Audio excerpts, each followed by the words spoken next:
9 o'clock on the nose, and you bang on time for TV47 Prime Time. My name is Debarl, and I trust you had a lovely day, and welcome to the broadcast.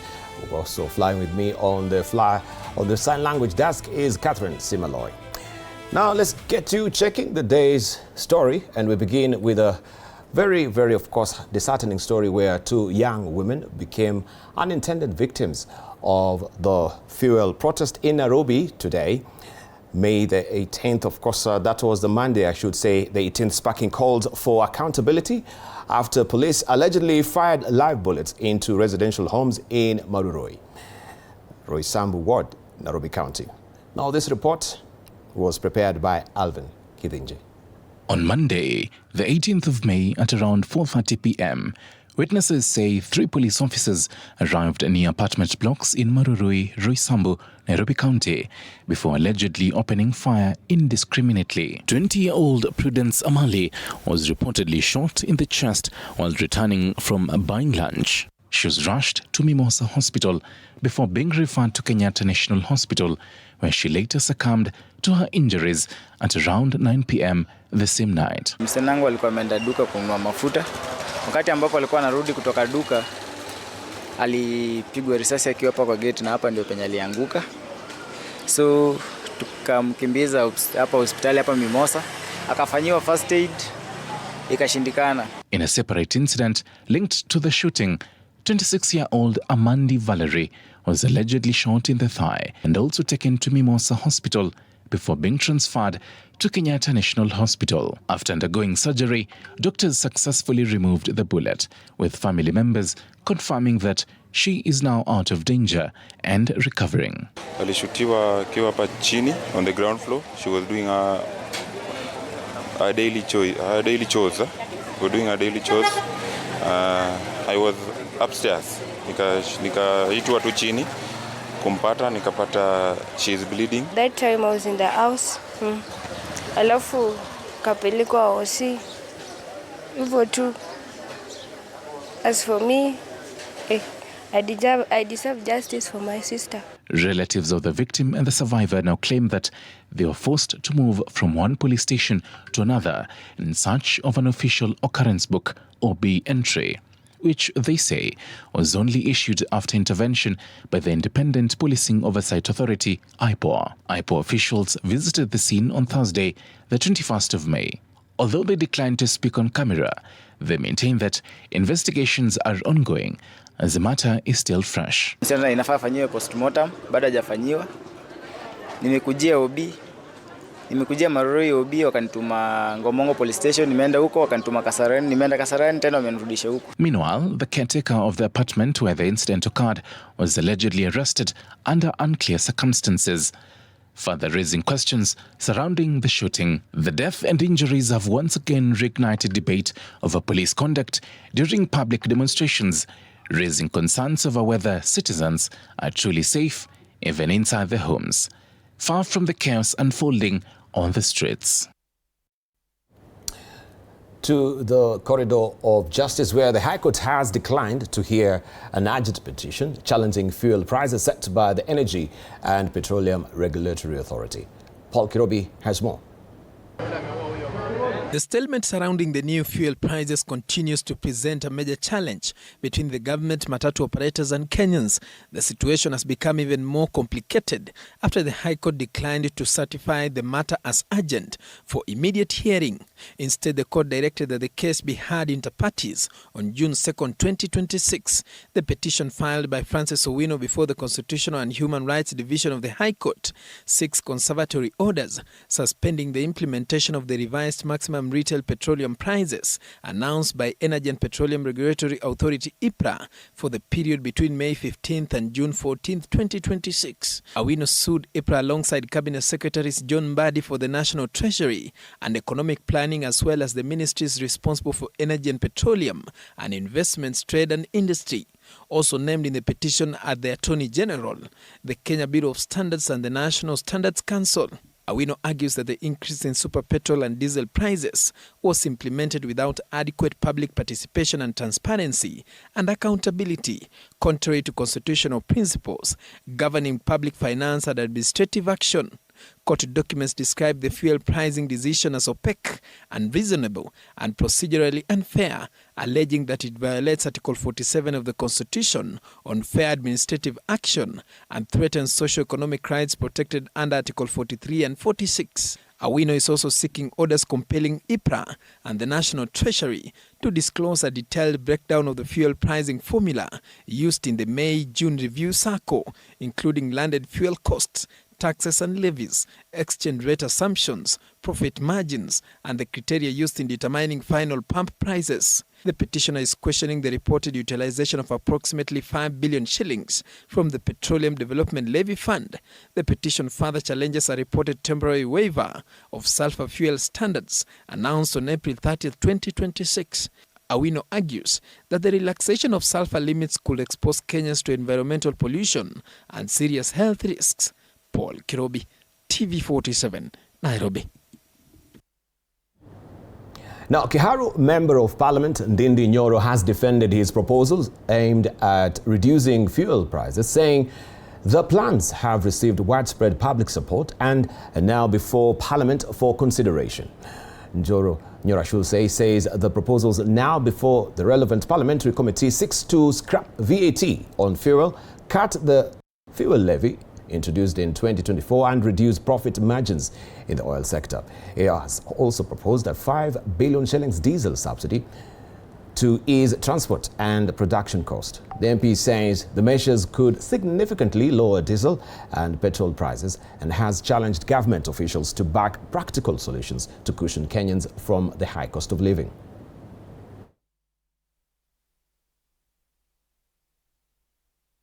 And if we do those, we are going to reduce diesel by around 54 shillings, and we're also going to reduce super petrol to less than 188 shillings.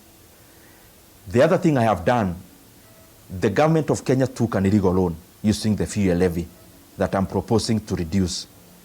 And because I know they may want to play games, I have also today written to Parliament with an intention to reduce excise duty on fuel by around 7 shillings, so that wakianza kuleta maneno ya sarakasi na ile 7 shillings wamefanya securitization. I also produce another alternative, and I am hopeful that we are going to do this in record time, because my reasoning is one: we either spend money in reducing fuel prices now, or the economy is going to suffer in many more multiples of the money we would otherwise save through the spiral effect. That is my intention. President William Ruto has reiterated his condemnation of tribal politics and hate-driven profiling in the wake of the killing of gospel artist Rachel Wandeto, warning that those fueling division will be held accountable. The president linked Wandeto's death to growing ethnic intolerance, saying leaders promoting divisive politics are putting national unity at risk. Meanwhile, Makadara Court has allowed the Directorate of Criminal Investigations to detain taxi driver Josiah Njiru for 10 days, pending investigations into the brutal killing of the gospel artist who suffered severe burns after allegedly being doused with a flammable substance. Samira Mohammed reports. As the mystery surrounding Rachel Wandeto's death continues to deepen, President William Ruto on Thursday vowed that the brutal killing of gospel singer Rachel Muthoni Wandeto would not go unpunished. You who call others traitors, you mwenye mnawaita Wakenya wengine wasaliti, mpaka mama Rachel Wandeto ameuawa kwa sababu ya chuki yenu, kwa sababu ya ukabila yenu, kwa sababu ya profiling ambayo umefanya Wakenya wengine eti ni wasaliti. Siku moja mutajibu. The head of state linked her death to what he described as a rising wave of ethnic profiling and political hostility sweeping across the country. You are spewing.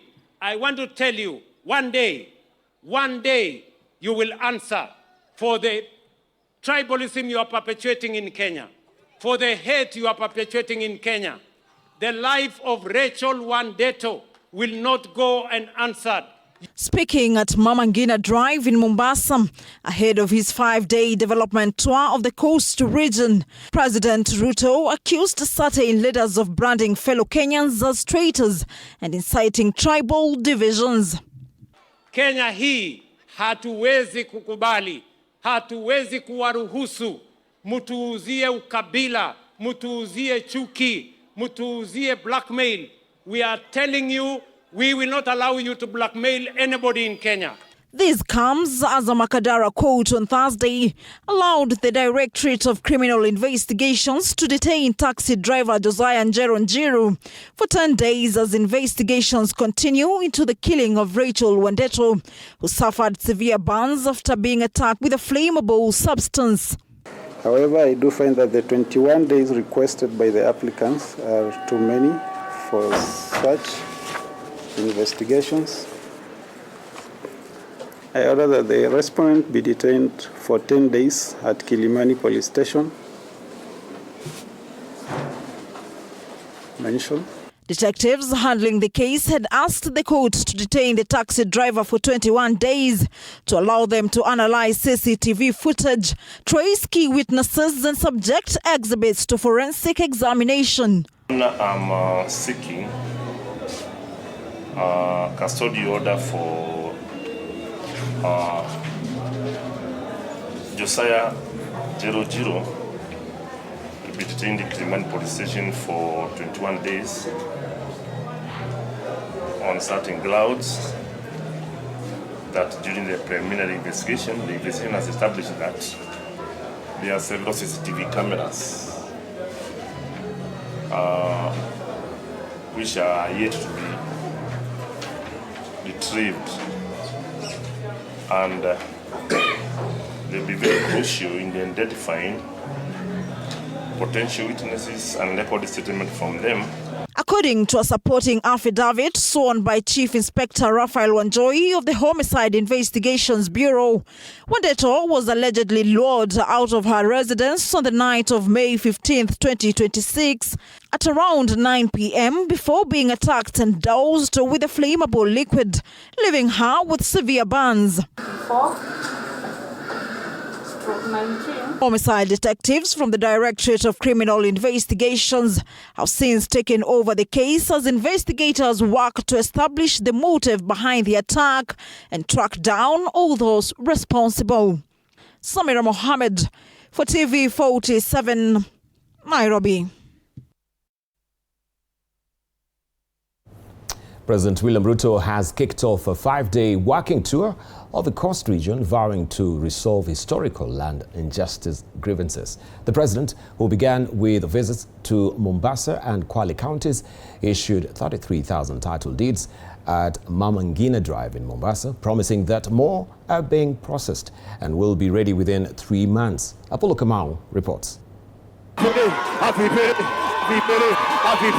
President William Ruto kicked off his 5-day working tour of the coast region by landing in Mombasa straight from his overseas trip, promising to resolve one of the region's most emotive issues since independence, the land question, which has been worsened by squatters and absentee landlords. Niliwaeleza ya kwamba serikali zote wamezungumzia the land question.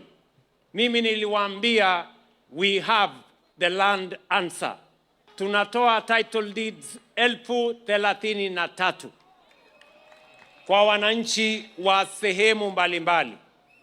Lakini ya muhimu zaidi, nataka munisikize kwa makini, ni tatizo la absentee landlords. During a public event at Mama Ngina Drive in Mombasa County, President Ruto issued more than 33,000 title deeds and promised more in the next 3 months in an exercise that will cover the region's 6 counties.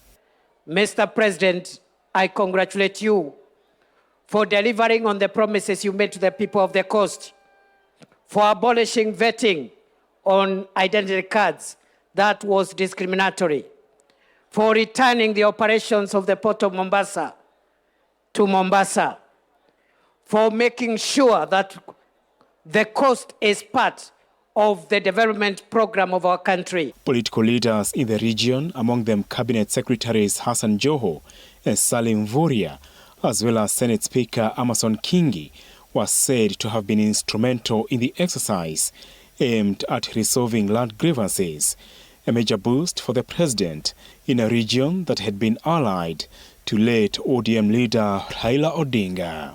Sasa kama rais ameweka mpango wa kusettle mambo ya absentee landlord katika jimbo la Pwani, katika jimbo la wapi? Pwani. Anafaa fai. Nataka nikwambie Mheshimiwa Rais, hicho kitakuwa kielelezo chako cha sisi wa Pwani kukaa na wewe mwakani na kupatia tu. Tatizo la William Samoei Ruto is not a political snake ambayo kwamba ulimi wake unatoka kuzungumza chuki. That is where his problem is. And if that is what will cost him his popularity, we as the lieutenants of the people of this country and as ODM partnering with UDA will soldier on. Kila wakiuza chuki tunaleta mapenzi. The president's coastal tour comes barely a month after the united opposition toured the region while campaigning for Ruto to serve only one term in office. For those of you who are visionless, the people who are agendaless, the people who have no vision for our nation, the people who have no plan for our nation, the people who have no agenda for our nation, you will not divide our nation using ethnicity. You will not divide our nation using hate. Out of the 1.5 million title deeds issued by the Ruto administration, the coast region is expected to benefit from about 300,000 title deeds. Apul Kamau, TV47. Now, as the government continues preparing for the 2026-2027 national budget, opposition to the proposed finance bill is mounting across the country. Civil society groups and economic activists have criticized several proposals, warning they will deepen the burden on ordinary Kenyans. The criticism comes as Parliament's Budget Committee presses on with public participation forums to collect views on the controversial bill. Oluse has more. With the economy continuing to weigh heavily on Kenyans, the National Treasury has proposed a 4.82 trillion shilling budget for the 2026-2027 financial year, a proposal that has drawn sharp criticism from civil society and business groups alike. Speaking in Nairobi on Thursday, the Okoa Uchumi Coalition, comprising activists, university student leaders, and non-governmental organizations condemned the proposed budget, warning that continued borrowing, corruption, and high taxation are deepening the cost of living crisis. In our view, this is highly optimistic tax revenue forecast given the declining economic growth. The coalition further cautioned that a rising budget deficit and mounting national debt risk strangling businesses, driving up unemployment and worsening poverty levels across the country. The crisis in the fuel sector confirms what civil society has long warned. The sovereign government-to-government petroleum framework has become a playground for cartels. Parliament must radically scale down the 4.8 trillion budget to match realistic revenue collection. In the health sector, the group alleged that over 11 billion shillings may have been lost through fraudulent claims under the Social Health Authority insurance scheme. National Assembly to delete the tax surveillance clause and strip the draft Finance Bill 2026 of all clauses that infringe on personal data privacy. State is transforming Kenya into a financial police state. Meanwhile, the Federation of Kenya Employers has warned that certain proposals within the finance bill could further erode the business environment. And we've put together a memorandum which we will be presenting to Parliament on Monday, the 25th of May, and employers are really hoping that our views and the concerns that we've raised will be taken into account in coming up with a final draft. As opposition to the bill continues to mount, the Parliamentary Budget Committee is pressing on with public participation on the 2026-2027 finance bill. And that's the voice of Andrin Kilemi and not Robert Moluse. Now, news just in is coming to hand and informing us that President William Ruto is currently meeting stakeholders in Mombasa as discussions continue over the country's fuel prices. The talks are expected to address concerns over rising costs and possible intervention. Right, that is just the latest that is coming, and this is happening in Mombasa. That is the urgent engagement that is aimed at addressing mounting tensions in the transport sector, where operators have raised concerns over high cost of fuel, which they say have severely affected their operations. And of course, we'll be giving you more gritty details as the information come to hand. Now, former Cabinet Secretary Raphael Tuju has suffered a legal setback after the High Court cleared the auction of Dari Business Park to proceed, even as it temporarily halted the sale of Entim Sidai property, pending the hearing of the case. Linda Alela has more. The High Court has declined to stop the auction and transfer of a prime current business property linked to former Cabinet Secretary Raphael Tuju, but temporarily shielded another of his properties from sale pending the hearing of an intended appeal. In a ruling delivered on Thursday, the court issued a partial stay in the protracted dispute, pitting Tuju against several banks and other parties over charged properties used as security for loans. Judge Moses Ado issued a stay orders halting the planned auction of the Entim Sidai property until the matter is fully heard and determined, while declining to stop the scheduled auction of Dari Business Park, dealing a major blow to Tuju's bid to protect the property from sale. In this directive, Tuju is to deposit 50 million shillings within 30 days as security, failure to which stay orders protecting Entim Sidai property from auction would automatically be lifted. Justice Ado held that the court could not interfere with the lawful transfer of property that had already been sold and passed to a third-party purchaser nearly 2 years earlier. While observing that the evidence showed that LR number 1055/165, comprising Tamarind and Dari Business Park, was sold at a public auction, transferred to Ultra Eureka, and that possession was subsequently taken, he noted that public auction sales attain finality once title has been transferred, meaning courts are generally unable to overturn completed statutory transactions. The ruling follows Tuju's appeal after the High Court, in a judgment delivered on March 9, 2026, allowed the auction of his properties to proceed. For TV47, I'm Linda Alela. Now, police officer Charles Ngulungu Kaui has been arraigned in connection with the death of a 22-year-old taxi driver Aden Mohammed Hassan in Garissa County. He did not take a plea. However, after the case was adjourned, to allow him time to secure legal representation, Sally Davida has the details.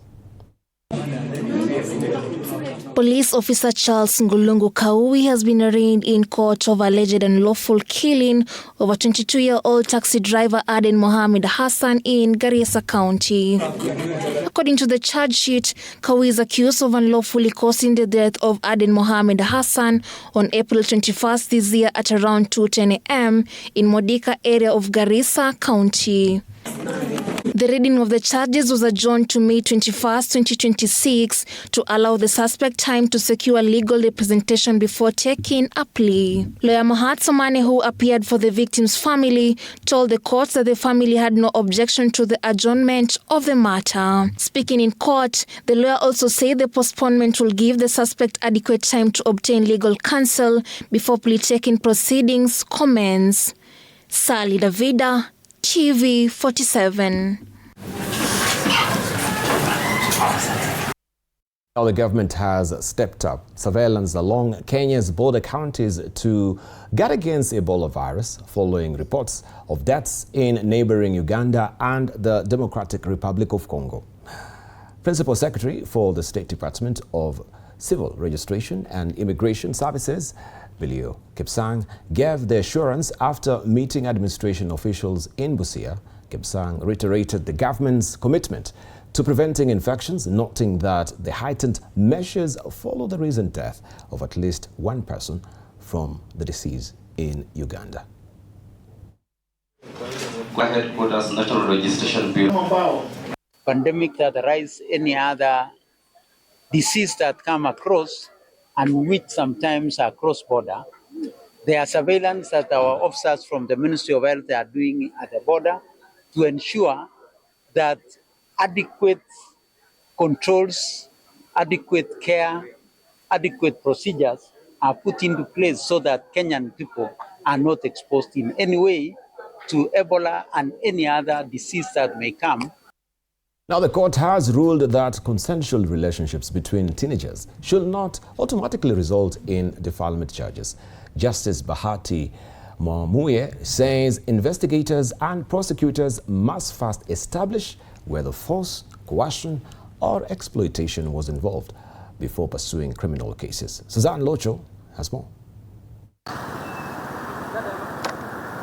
In a society where the law has often viewed teenage relationship through a punitive lens, the High Court has ignited fresh debate on justice, protection, and the realities facing young people today. In its ruling, the court emphasized that not every romantic relationship involving adolescents should automatically be criminalized, particularly in cases where there is no evidence of manipulation, coercion, intimidation, or violence.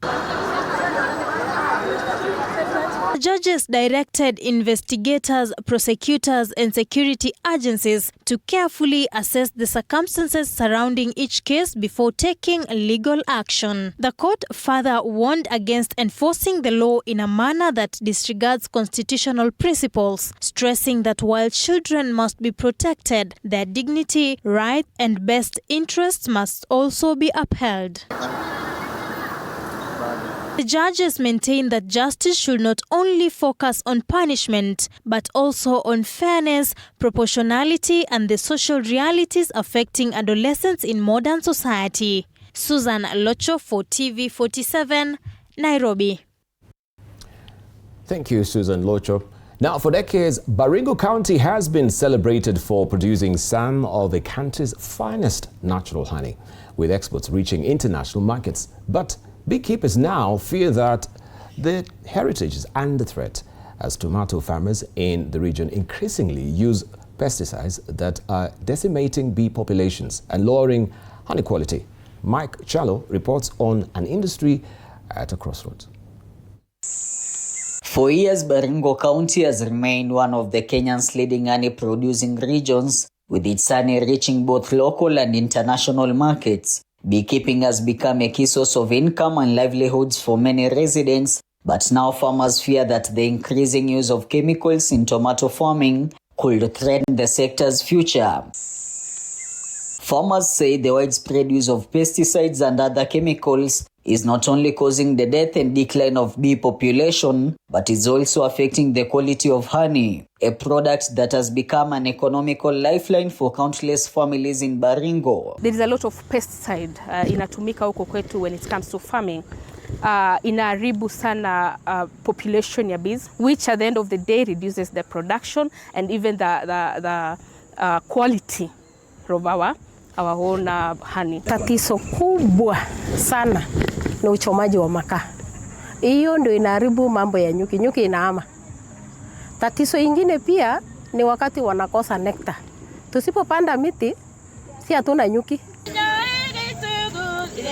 Speaking in Marigat during the World Bee Day celebrations, agricultural stakeholders and forestry officials warned against deforestation and charcoal burning, saying the practices have significantly destroyed bee habitats and reduced availability of food sources.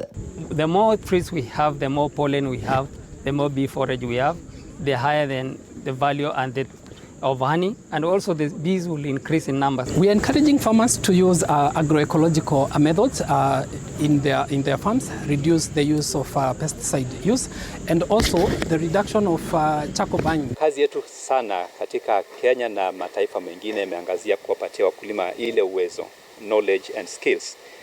Ndipo sasa wakifanya kilimo ni kilimo ambao ni hai, ndio maana nasema kilimo hai na kabisa inakubaliana na mahitaji ya nyuki. As these challenges continue to put beekeeping in Baringo at risk, Farmers maintain that apiculture remains their primary source of livelihood, while calling on the government and other organizations to work together in protecting the struggling sector. Try to use bee chemical products on our fields so that we can also ensure the survival of the bees. Mike Chelo, TV47.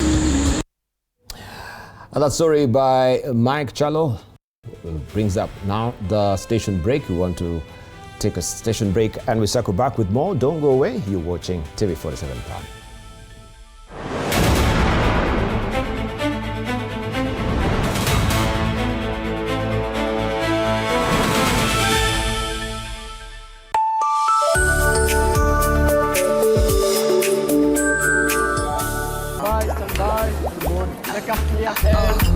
Indomie mau tamu, Indomie mau tamu, Indomie mau tamu, Indomie mau tamu. Ushakubali vibe ni tamu, kila place ni legit jo alafu, korogo ni quick na tasty, anakuma wo una mix nyepesi no stressing, chaji iwe nyama, smokies, kuma ingo, homa yai indojo na mabesti, tamu jo alafu, jwani easy na ni tasty, vibe una ni life ni matamu bila stressing. Indomie mau tamu, Indomie mau tamu, Indomie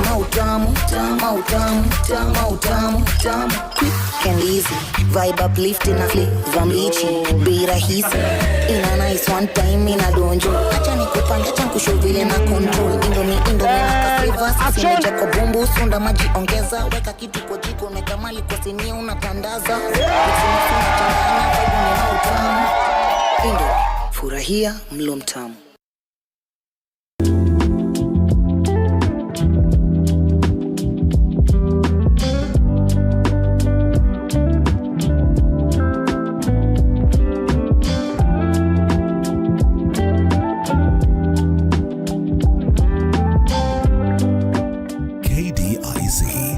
Safer, stronger, together.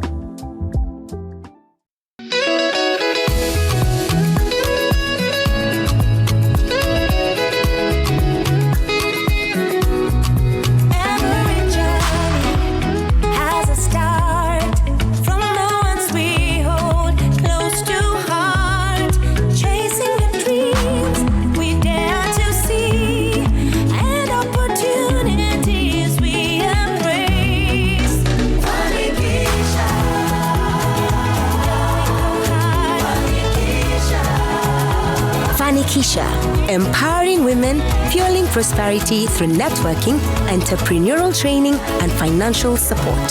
Start your Funny Kisha journey with Equity today. Do you know what's inside that prepackaged food? Those unhealthy ultra-processed foods high in sugar, salt, or unhealthy fats can lead to diseases. According to the Ministry of Health, approximately 39% of all deaths in Kenya are as a result of non-communicable diseases such as obesity, diabetes, cancer, and high blood pressure. The foods and drinks we consume every day can affect our health more than we realize. Clear information on packages about what's in our food can help us have a healthy diet. From the Food Policy Coalition Kenya. Azam TV, your favorite pay TV, just got even better. Effective 1st March 2026, we have added 5 amazing new TV channels to keep you entertained day and night. AMC Movies and Nolly Africa for the best of Nollywood movies and series. Music Box Hits and Music Box Dance for non-stop music hits and dance. And Manchester United TV for football fans. More movies, more music, more sports. All in one place.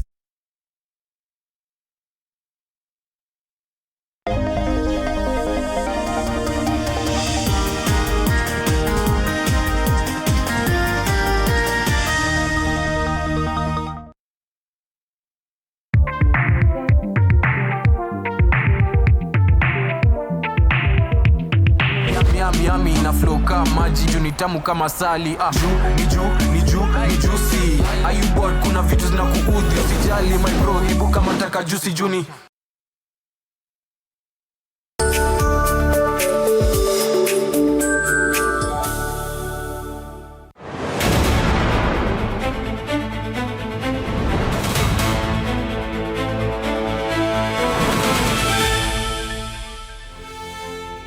Welcome back. Now, every day, thousands of Nairobi residents walk past statues and monuments that silently tell the story of Kenya's past. From the towering figures of freedom heroes like Dedan Kimathi, Tom Mboya, and Ronald Ngala, to hidden landmarks tucked within the city center, these monuments preserve moments that shaped a nation. But while some are instantly recognized, others remain largely unnoticed despite carrying deep historical significance.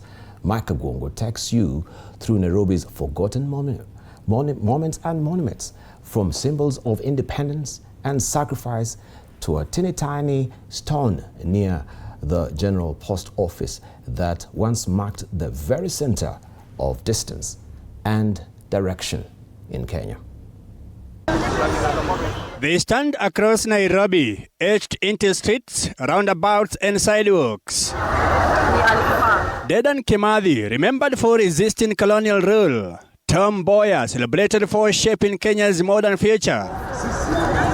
Ronald Ngala, honored as one of the country's key independence figures. Their monuments have become familiar symbols of patriotism and national identity. Kimathi, Ronald Ngala, na Tom Mboya, I think I don't know. But beyond the famous statues lies another monument that many pass without understanding its meaning. The Native War Memorial along Kenyatta Avenue. Built in 1924, the monument commemorates African soldiers and carriers who fought for the British Empire during the First World War. Imagine hizi vitu hata sijui. Mimi upita tu hapa naziona, naona wanachukua silaha. I think ni wale watu ambao walipigana vita ya Kenya. Hii ni World War ya Wakenya wenye walienda kupigana World War. Vile wanaonekana hivyo, watu wengine hawaelewi kwa sababu wanaona ni kama mashujaa wenye walipigania uhuru. At its center stands three figures: a porter, an askari and a gun carrier, none identified by name.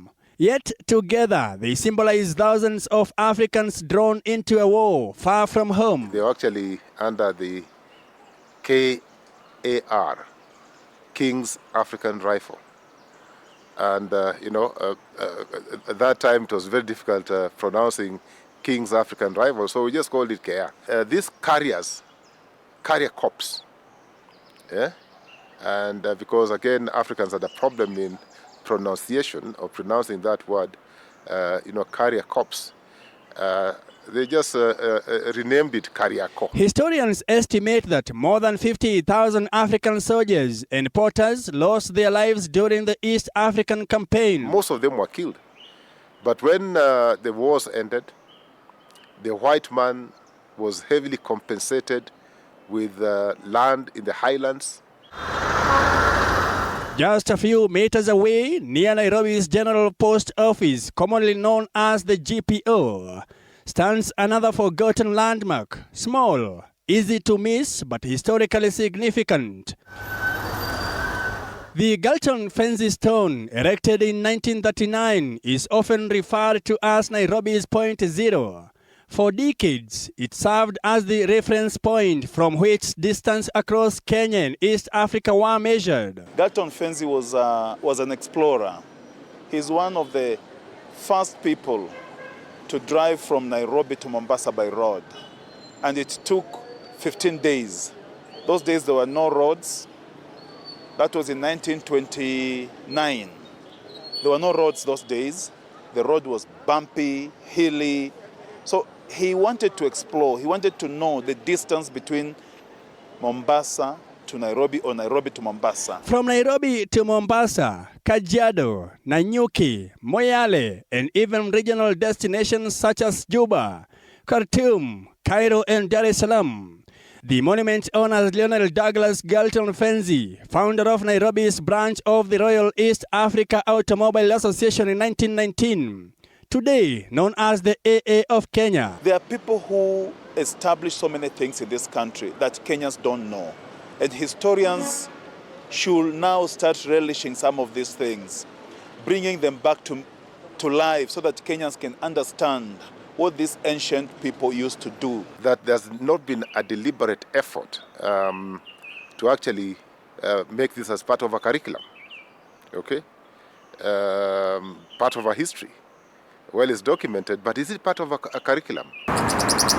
As Nairobi grows taller and busier, many of its monuments risk fading into the background. Yet hidden within them are stories of sacrifice, struggle, exploration, and identity. Fragments of history standing quietly in the middle of every life. Let us have our historians, professors of history in this country, writing books, telling Kenyans about these installments. What are these monuments about? You see, it's not just a blog. People will think that gentleman was buried here. No.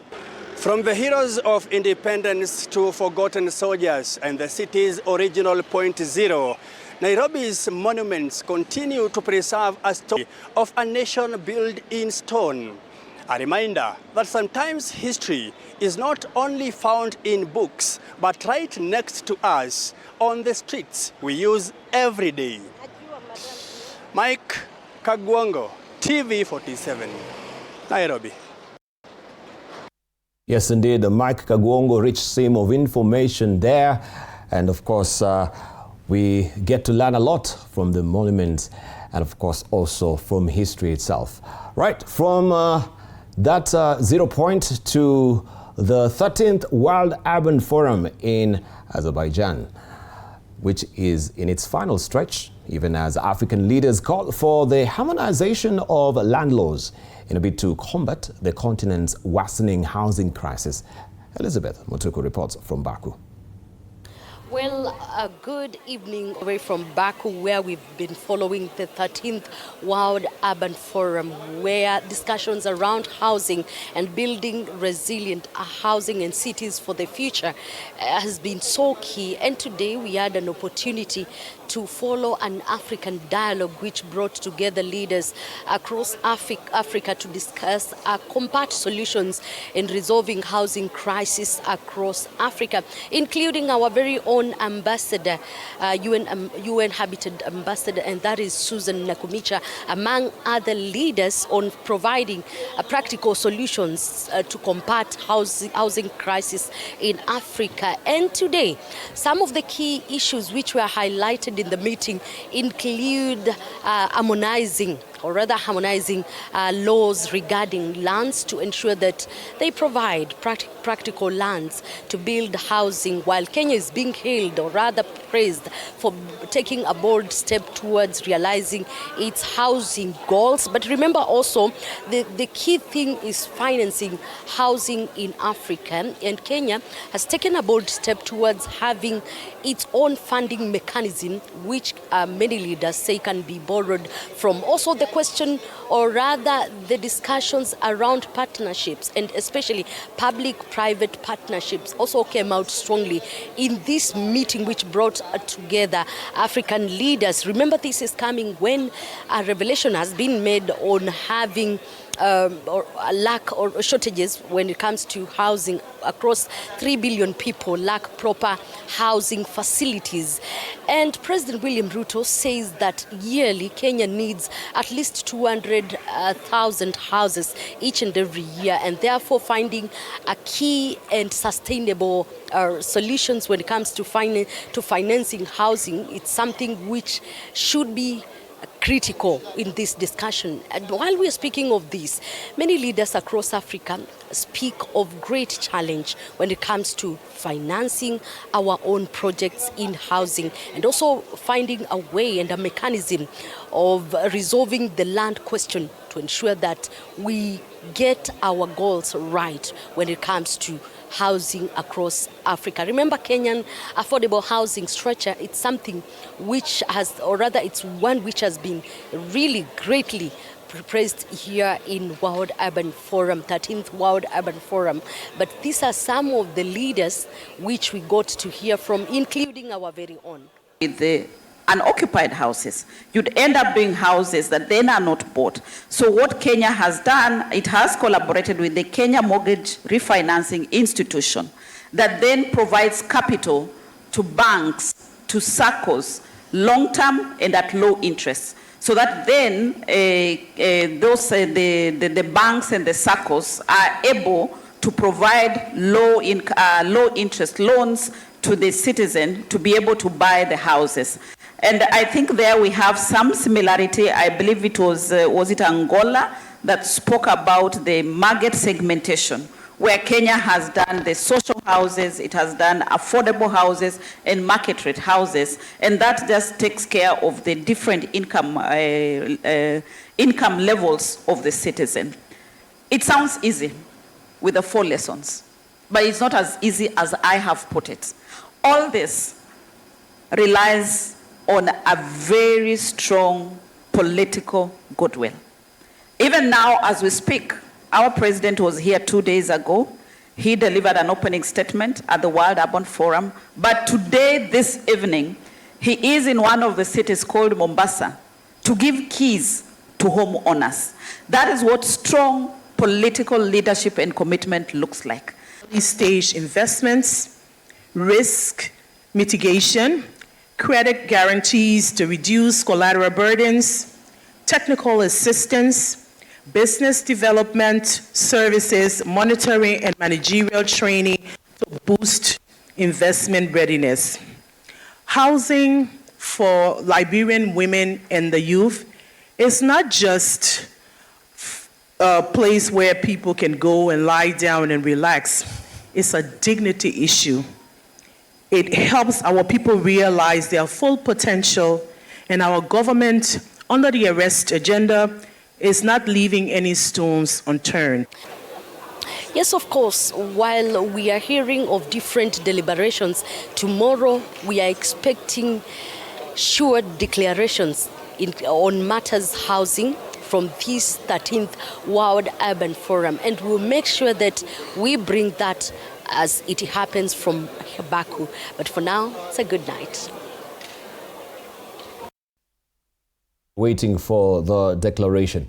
Back home, the Kenya Pipeline Company Foundation has launched a clean cooking energy initiative around Tudor Creek in Mombasa County, aimed at protecting vital mangrove forests.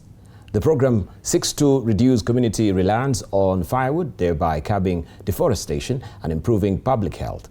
In its initial phase, 90 families in Jomvu Kuu received LPG gas cylinders through a partnership with Vivo Energy. The initiative complements a major conservation milestone in which over 1 million mangrove seedlings have been planted in the area over the past 6 years. In terms of the women, it saves a lot of time. If you have to charcoal or you have to use firewood, it takes a long time to prepare meals, and therefore having LPG also frees up the women so that they can participate in other activities. So it's a product that we know will go far for their health, for their economic well-being, and also for the environmental concerns that we are working together with the community to resolve. So far, we have been working with the community for over 5 years, and so far we have planted over 1 million mangroves. And luckily the survival rate has been very high because of the community participation and also adopting sections, and just the proper engagement of the community where they are the actual champions of everything that we're doing, even watching who are walking into the forest to destroy. The idea of smoke goes away because now people are using something that is clean. The whole idea of maybe people are getting sick because of the smoke through their chest or their eyes, it will no longer be there because they've moved to clean energy. Nimefurahika sana kupata majiko ya LG ambao ni jiko linaitwa Afrigas kutoka kwa Shell Company. Tumeshukuru kwa sababu tutakuwa tumepata unafuu wa kutumia kuni ama makaa. Makaa sana yanaleta pia moshi, yanaharibu hali yetu ya nyumbani. Na kuni pia tutakapoacha kukata kuni tukitumia hii mfumo wa kutumia gas, itakuwa tunapunguza kukata miti kwa wingi. Interior Cabinet Secretary Kipchumba Murkomen has said environmental conservation is critical to promoting peace and sustainable development as the government steps up efforts to restore Kenya's forests and improve community livelihoods. Speaking in Tebe, Elgeyo Marakwet County, during the Cherangani Hills Peace and Conservation Race, Murkomen said the government is working closely with local communities to protect forests, create job opportunities and improve livelihoods through tree planting initiatives. The event came ahead of the launch of the 15 billion shilling Cherangani Ecosystem Restoration Program, which aims to restore water towers and strengthen climate resilience. Kenya's ambassador to UNEP, Dr. Ida Odinga, added that environmental degradation has fueled conflicts in the Kerio Valley due to shortages of water and grazing land. Government imebadilisha, serikali wamebadilisha mtindo ya jinsi ambavyo msitu inaweza kuchungwa.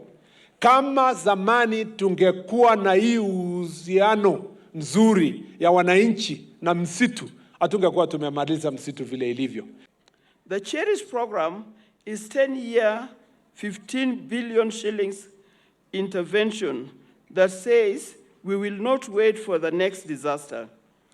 The targets are bold: restore more than 60,000 hectares of highly degraded slopes and lands and rivers, protect 20 springs, secure our water towers, create 500,000 green jobs for young people in beekeeping, agroforestry, and eco-tourism.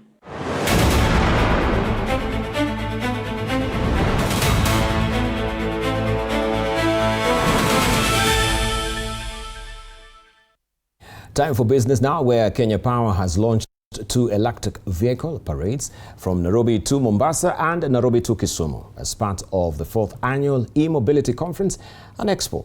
The initiative aims to showcase the country's growing electric mobility infrastructure and drive adoption of clean transport solutions. Speaking at the flag-off at Steamer Plaza in Nairobi, Kenya Power Managing Director Dr. Joseph Siror said the country has sufficient electricity supply to support the growing number of electric vehicles. Officials revealed that Kenya has registered more than 35,000 electric vehicles, up from just 1,200 in recent years, with over 400 charging stations already established nationwide. Partners including GIZ Kenya and the Electric Mobility Association of Kenya said government and the private sector are working together to expand investment in electric buses, trucks and commercial vehicles. To ensure that we support each and every Kenyan who wants to transition to EV, be it at the level of the trucks, be it at the level of the buses, be it at the level of motorbikes or at any level. We are there for you. We are there not to compete with you, but we are there to support you. It actually comes down to people to operate the e-mobility technologies, to drive the buses, to maintain them. We have also worked on creating or developing a curriculum that is being introduced in TVET institutions and universities, so to also have that capacity to do that maintenance. This discussion is happening at the relevant time. We are looking at the finance bill right now to look at how the government can continue supporting us in terms of incentives to continue growing e-mobility. We will be discussing about the e-tariff, which is actually due for review in the next 2 to 3 months to continue providing the cheaper. And that's where we'll come to KPLC if they can provide us a cheaper tariff for us to continue growing e-mobility. Now, the government has moved to defend the tea levy regulations 2026 amid stiff resistance from factory directors and rising tensions within Kenya's tea sector. Speaking during International Tea Day celebrations at Momol Tea Factory, Agricultural Cabinet Secretary Mutahi Kagwe said the levy will support tea marketing, branding, research and value addition. Kagwe should say accused some factory directors of using court action to stall reforms and mismanaging farmers' money, while also citing governance lapses, reckless borrowing and decisions allegedly favoring a few individuals over tea farmers. Assures all stakeholders that this initiative is not intended to impose unnecessary burdens on tea farmers or businesses, but rather is intended to ensure that some of the proceeds from tea exports are plowed back into the development, protection, and competitiveness of the tea sector. When we talk about diversification, CS, coffee and avocado is a big time in Kericho and the whole of Kenya. And I know you'll have something to say because As we talk, Kericho County is now leading in coffee in the whole of Kenya. KCB Group shareholders have approved 22.5 billion shillings total dividend payout following a strong financial performance in 2025. The payout includes a final and special dividend of 3 shillings per share, raising the total annual dividend to 7 shillings, 133% increase from the previous year. The final dividend will be distributed on May 22nd, 2026. The figures reflect KCB's 11% net profit growth to a historic 68.4 billion shillings. % of issued shares in NBK to Access Bank in 2025, but the performance for the business still reflects significant growth. That is due to the diversified business model. I also want to say, to fast track our digital capability and renewal of the old bank, if I was to use that term, the acquisition of 75% stake in Riverbank is going to provide that momentum. Throughout the year, the board and management remained focused on enhancing the shareholders' value, strengthening the balance sheet, supporting our customers, and positioning the group for long-term sustainable growth. The results were encouraging. The group delivered strong growth, with the net profits growing by 11% to an all-time high of Kenya shillings 68.4 billion.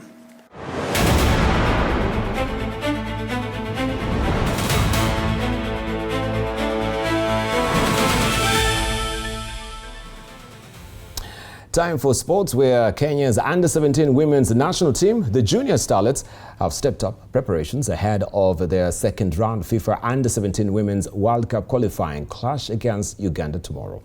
Kenya are targeting a return to the global stage for the second time in 3 years, following their historic debut appearance at the 2024 FIFA Under-17 Women's World Cup in the Dominican Republic. The first leg will be played in Uganda on May the 22nd, with Kenya hosting the return leg 8 days later.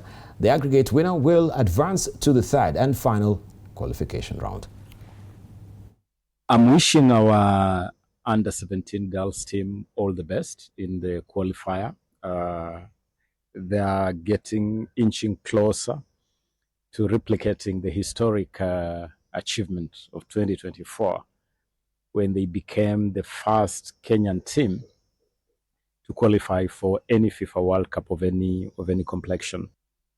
Nairobi is set to become the center of African martial arts as the Kenya Karate Federation prepares to host the UFAK Region East Karate Championship 2026 from May 28th to 31st at the Inea National Stadium Indoor Arena.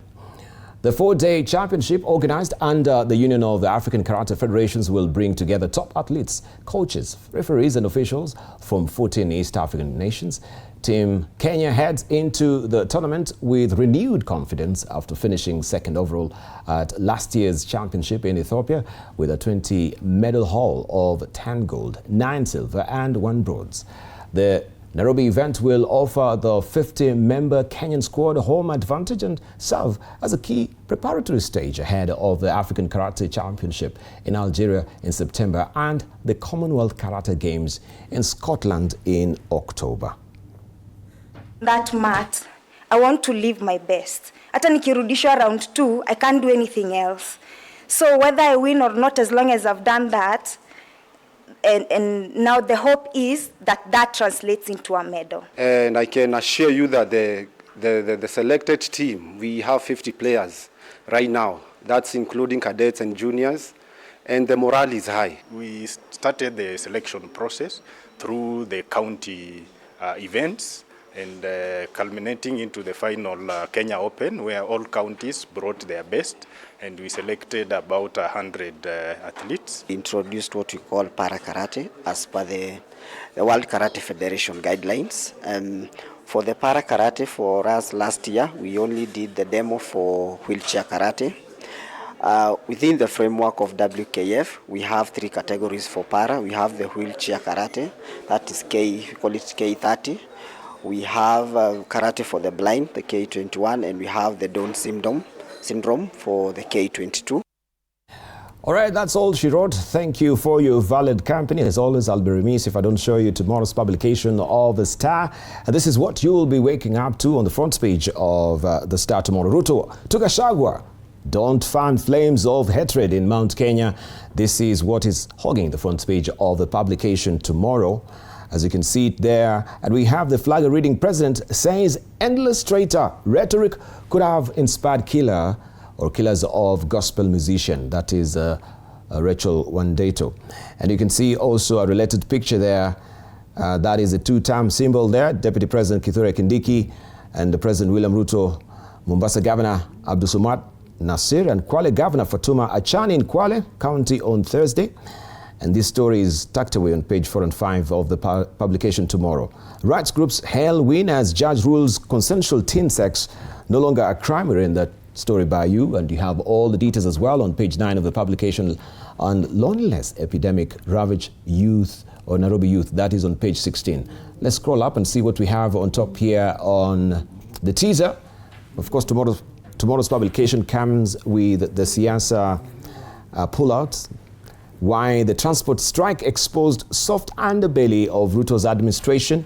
And you have the story on page 4 of the publication. And just to remind you as well that the president also is holding court with the stakeholders in Mombasa. That is the information that we just received, that President William Ruto is currently meeting stakeholders in Mombasa as the discussions continue over the country's fuel prices. The talks are expected to address concerns over rising costs and possible interventions. So we hope a happy medium will come from that as well. But you can read the rest of the story there on page 4 of tomorrow's publication.